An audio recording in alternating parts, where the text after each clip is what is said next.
मोहतरम सामीन सलाम अलैकुम। नाजरीन, जिस माशरे में हम रह रहे हैं उस माशरे में बहुत सारे मज़ाहिब हैं। जिस ग्लोबल विलेज में हम रह रहे हैं इसमें यहूदियों के भी उलमा और दरवेश हैं और ईसाइयों के भी उलमा और दरवेश हैं और सो कार्ड जो मुस्लिम हैं इनके भी उलमा और दरवेश हैं। और नाजरीन, मैं आपको बताता चलूं कि यही बिगाड़ का सबब है। ये दीन की आड़ में पैसा बनाने वाले लोग हैं।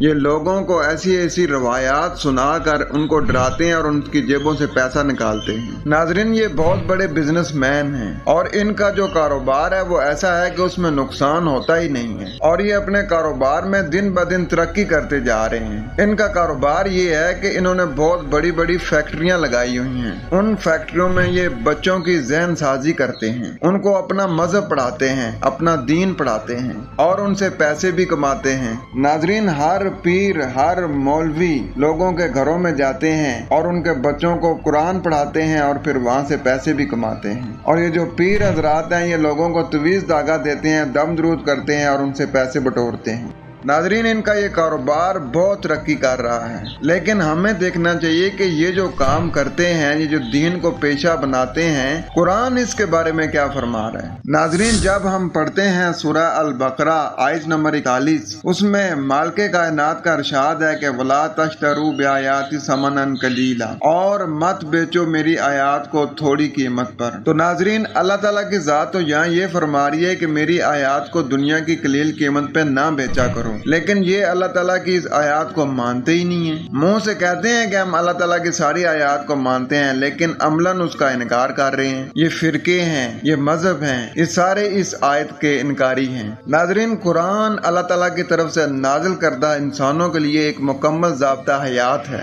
इसमें जिंदगी गुजारने के तरीके हैं। इन मजहबी पेशवा को छोड़ें और खुद कुरान पढ़ें और अपने बच्चों को खुद कुरान पढ़ाएं। अगर आप ये अमल नहीं करेंगे तो आपको बहुत सारी मुसीबतें हैं जिनका सामना करना पड़ सकता है। अपना ख्याल रखें, कोशिश करें कि आपकी जात से किसी को कोई तकलीफ ना हो। वस्सलाम।